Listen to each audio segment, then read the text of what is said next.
Friends, मैं आपका mentor AK Singh और आज फिर हम अपने BLIS 08/106 को देखेंगे। और इसमें क्या देख रहे हैं, यानी कि आज हमें करना है 4th यूनिट का 9 चैप्टर स्टार्ट। यानी 4th यूनिट में हमें क्या करना है, 9 चैप्टर स्टार्ट करना है, जिसमें आपका पुस्तकालय स्वचलन की बात है, यानी लाइब्रेरी ऑटोमेशन की बात आती है। अब लाइब्रेरी ऑटोमेशन के बारे में सबसे पहले आपको ये पता होना चाहिए कि भैया लाइब्रेरी को आपको किस किस रूप में कहीं ना कहीं यूज़ करना है, किस रूप में आपको लेके चलना है। आपको ऑटोमेशन से पहले आपको मैंने चीज़ें बता दी थी, डिजिटल लाइब्रेरी, वर्चुअल लाइब्रेरी की बात बता दी थी, फिजिकल लाइब्रेरी की बात बता दी थी, तो आपको ऑटोमेशन समझ में आसानी से आ जाएगा। तो चलिए शुरू करते हैं। यानी कि समय व्यर्थ करते हुए सबसे पहले करते हैं, वीडियो को लाइक करते हैं, चैनल को सब्सक्राइब करते हैं, वीडियो को ज़्यादा से शेयर करते हैं और टेलीग्राम ग्रुप को ज्वाइन करके रखना है, जिससे आपको इस तरह की और वीडियो मिलती रहे। तो सबसे पहले आपको क्या करना है, यानी कि यूनिट नंबर 4, लेसन नंबर आपका 9 और आपका आ जाएगा पुस्तकालय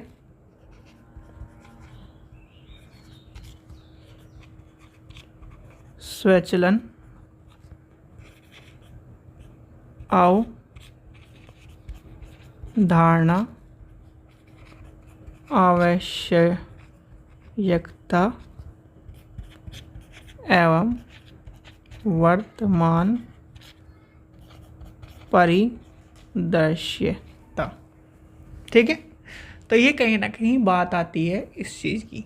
अब परिदृश्यता की वह बात आती है तो कहीं ना कहीं अब इसमें सबसे पहली बात आती है कि लाइब्रेरी यानी कि स्वचलन की बात आती है। तो क्या है, यानी कि पुस्तकालय स्वचलन। ठीक है, अब क्या है, यानी कि आज के टाइम पे आपको बताया कि कहीं ना कहीं हम क्या कर रहे हैं, कंप्यूटर का युग है और कंप्यूटर को कहीं ना कहीं यूज़ कर रहे हैं। यानी कि हम कह सकते हैं कि किसी भी रूप में आज हम क्या कर रहे हैं, कंप्यूटर का यूज़ कर रहे हैं। जैसे कि आपका फ़ोन है, वो कंप्यूटर का यूज़र है। और कहीं ना कहीं लाइब्रेरी के रूप में भी, यानी कि लाइब्रेरी में भी हम क्या करते हैं, लाइब्रेरी की यानी कि स्वचालित तकनीक को कहीं ना कहीं हमने कंप्यूटर से जोड़ दिया और उसमें ग्रंथ अर्जन, उसके कहीं ना कहीं कंट्रोल और कंट्रोल लॉगिन और उसकी चीज़ों को, और कहीं ना कहीं आदान प्रदान की चीज़ों को, और कहीं ना कहीं जो चीज़ें हैं, यानी कि रीडर का जो समय बचाए, यानी कि सेव द टाइम की बात करते हुए हमने सेव द टाइम करते करते करते करते क्या कर दिया, पूरी तरह से सेव द टाइम कर दिया। और कहीं ना कहीं हम क्या कर जुड़ गए हैं, इंटरनेट से जुड़ गए। किससे जुड़ गए हैं, इंटरनेट से जुड़ गए हैं। और इसी चीज़ को लेके चलते हुए हमने क्या करा है, यानी कि हम किस पर आ गए हैं, आपके लाइब्रेरी ऑटोमेशन पे। किस पर आ गए हैं, लाइब्रेरी ऑटोमेशन पे। तो रंगनाथन जी का कौन सा नियम आपका पूरा करता है, यानी save the time of the reader. Save the time किसकी बात करता है, चौथे नियम की।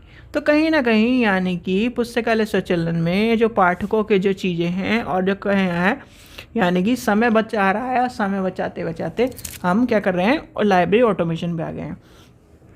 अब आती है यानी कि लाइब्रेरी ऑटोमेशन की अगर आपको अवधारणा के रूप में लेके चले तो ये क्या है, यानी संचालित करना है, कहीं ना कहीं आपकी एक प्रक्रिया के रूप में लेके चला जाता है। और आपके पुस्तकालय विज्ञान के आधुनिक साहित्य और कहीं ना कहीं जो चीज़ें हैं, जब भी यानी कि 1954 की बात करें, 1948 में आपके यांत्रिकरण की दृष्टि से कहीं ना कहीं नवीन दिशाओं के रूप में चीज़ें आ गई थी।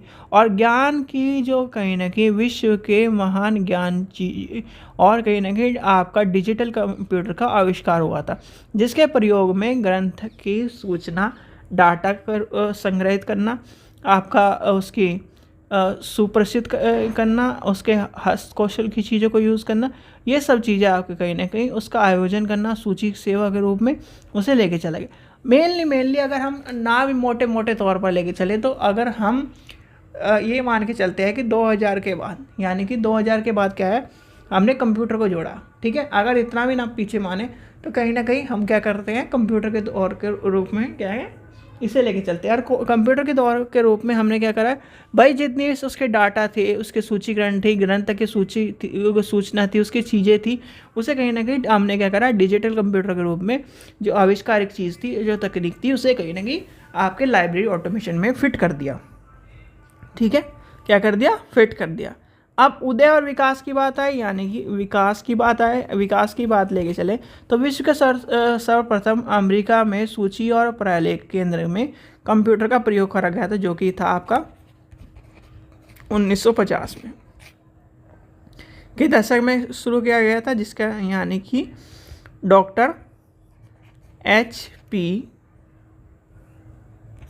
लुहान ने कंप्यूटरकृत कर कहीं ना कहीं अनुकृत व्यवस्था को लेकर चला गया था। अब इस दिशा में कहीं ना कहीं अमेरिका में ग्रंथों के लिए कंप्यूटर का आगमन हो गया था, और कहीं ना कहीं एक यानी कि उस समय अच्छा प्रदर्शन नहीं था, भले कहीं ना कहीं हार्डवेयर स्लो था और कहीं ना कहीं चीज़ें इस तरह थी, पर कहीं ना कहीं बढ़ते बढ़ते बढ़ते 60 में आया, फिर आपका 66 में यानी कि 1966 में आपका मार्क आ गया। और मार्क की फुल फॉर्म क्या है कमेंट सेक्शन में बताना। वो सभी बच्चों को मैंने क्या कहा था, लाइब्रेरी वाले बच्चों को लाइब्रेरी की सारी फुल फॉर्म याद कर लो, सारी को ये मान के चलो जितनी फुल फॉर्म है उसमें से 10 फुल फॉर्म आपकी लाइब्रेरी एग्ज़ाम में आनी है। फिर ठीक है, फिर आगे चलते चलते क्या है, टेक्नोलॉजी बढ़ी, चीज़ें आई और मॉडर्नाइजेशन हुआ। आपका क्या आपका ब्राज़ील, जापान, जर्मनी, फ्रांस, ये सब चीज़ें कहीं ना कहीं ग्रंथालय हेतु कंप्यूटर का उपयोग करने लगी। आपके जैसे आपका क्या है, आपका इफ़ला आ गया, कैटलॉगिंग जो चीज़ें हैं वो इसके अंतर्गत आ गई, यानी कि इफ़ला जितनी भी संस्थान जो कंप्यूटर लाइब्रेरी के हमारे जो हैं वो क्या कर रहे हैं, इनका कहीं ना कहीं कंप्यूटर में यूज़ होने लगा, यानी कि कंप्यूटर का उसमें और लाइब्रेरी ऑटोमेशन में यूज़ होने लगा। फिर आती है यानी कि इसकी आवश्यकता और उद्देश्य। भाई इसकी आवश्यकता क्यों है, सबसे पहले आपको आपके दिमाग में एक ही वर्ड आ रहा होगा, भैया समय बचाता है। कंप्यूटर क्या है, आपके क्या है, समय बचाता है। आपका क्या है, जो कहीं ना कहीं कार्य को आसान करता है, यानी कि सूचना विस्फोटन के रूप में, आर्थिक सहायता के रूप में, दैनिक कार्य को आसान करने के गति प्रदान करता है, शुद्धता प्रदान करता है, संग्रहित के रूप में प्रदान करता है, और उपयोगिता को बढ़ाता है। क्या करता है, उपयोगिता को बढ़ाता है कहीं ना कहीं आपको। इसलिए हमें क्या करना है, इसका कहीं ना कहीं आवश्यकता के रूप में हम इसे लेके चलेंगे, उद्देश्य के रूप में लेके चलेंगे। इसके क्या उद्देश्य हैं, अगर आपसे कोई उद्देश्य पूछने लगे, भाई दैनिक कार्य, यानी कि दैनिक कार्य में कंप्यूटर का प्रयोग हो रहा है, ठीक है। ग्रंथपरक चीज़ें आ गई हैं, अनुवाद कार्य हो गए हैं, नवीन ग्रंथों के सेवाओं के लिए, जैसे आपसे मैं कहने लगूँ कि भाई ये किताब, ये हार्ड बुक है, उसमें कहीं ना कहीं 1000 पन्ने हैं, तो 1000 पन्ने तो कम से कम 500-600 रुपये की तो होगी भाई। अब वही किताब आपको क्या है ऑनलाइन में, यानी कि उसकी प्रिंट कॉस्ट कटी, ठीक है, उसकी क्या है ट्रांसपोर्ट कॉस्ट घटी, वो घट कर क्या हो गई, 200 रुपये की किताब हो गई। तो क्या करोगे आप, क्या है ऑफलाइन लेना करोगे, भाई आपको क्या है पढ़ना है, और आपके पास क्या है कंप्यूटर भी है, टैबलेट भी है, सब चीज़ें, तो कहीं ना कहीं आप क्या करोगे, भाई ये सस्ती मिल रही है, 100 रुपये की मिल रही है, 200 रुपये की मिल रही है, तो आप क्या करोगे, उसे लेना प्रेफर करोगे। तो ये सब चीज़ें भी आपकी आ गई है। कंप्यूटर द्वारा आयोजित सेवाएँ आ गई, आपके जो कहीं ना कहीं इलेक्ट्रॉनिक प्रकाशन आ गया है, कंप्यूटर की अनुक्रमण आ गया है, ग्रंथ वित्तीय नियंत्रण आ गए हैं, ये सारी चीज़ें आपको देखने के लिए मिलेंगी। फिर आते हैं इसके लाभ क्या है। भाई लाभ क्या है, लाभ आपको पता ही है, जो कहीं ना कहीं बुक को मैनेजमेंट, यानी कि पुस्तकालय को मैनेज करना आसान हो गया है। क्या है, पुस्तकालय को मैनेज करना आसान हो गया है। पुस्तकालय चलन विभिन्न सेवाओं को द्वारा जो खर्च है वो कम हो गया है, ठीक है, क्या है, कम हो गया है। पुस्तकालय नेटवर्क प्रणाली में केवल पुस्तकालय स्वचालन के द्वारा ही संभव जो चीज़ें हैं उसे लेके चला गया है, और जो कहीं ना कहीं ग्रंथालय कंप्यूटर के माध्यम से ग्रंथालय के लैन और वैन के द्वारा इंटरनेट को जोड़कर कहीं ना कहीं चीज़ों को चलाया जा रहा है, यानी कि उसे पूरा व्यवस्थित करा जा रहा है। फिर आपका आ जाता है, यानी कि इसके लाभ हुए है कहीं ना कहीं आपका समय बचा है, कर्मचारियों की क्या है, कर्मचारियों का समय बचा है, सेवा क्या है, हम सेवा बेहतर प्रदान कर पा रहे हैं, सभी तक क्या है पुस्तक, यानी कि लाइब्रेरी पहुंचने का काम हो रहा है, ठीक है। फिर आ जाती है इसकी नेक्स्ट आपकी आ जाती हैं सीमाएँ क्या है, यानी कि भाई इसमें क्या है कंप्यूटर आधारित मशीन है, यानी कंप्यूटर पर आधारित मशीन है, कोई भी यानी मानवीय व्यवस्था नहीं इसमें नहीं होती, ठीक है। मानव यानी कि अगर तकनीक खराब हो जाती है तो क्या है, खर्चीली है, क्या है, खर्चीली है, तकनीक खर्चीली है।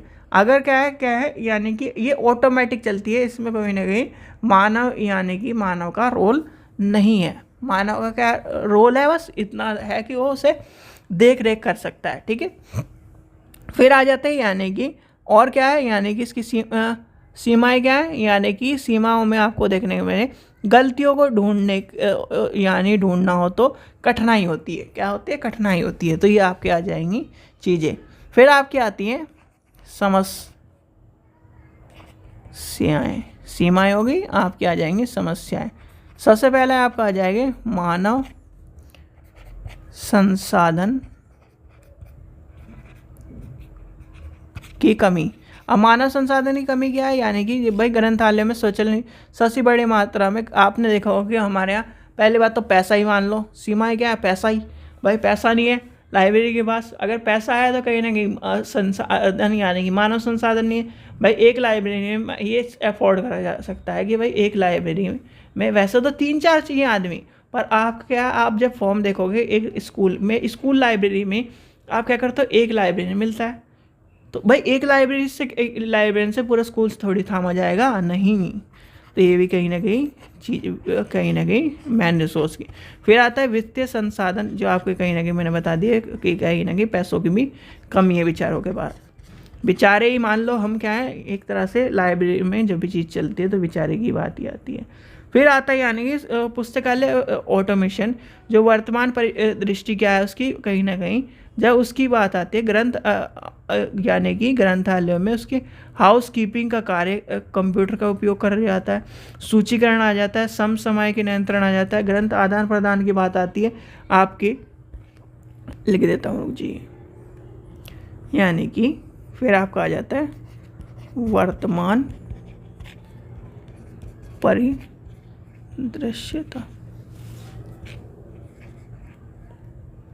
ठीक है, इसमें क्या आ जाएगा, सबसे पहला आपका आ जाएगा ग्रंथालय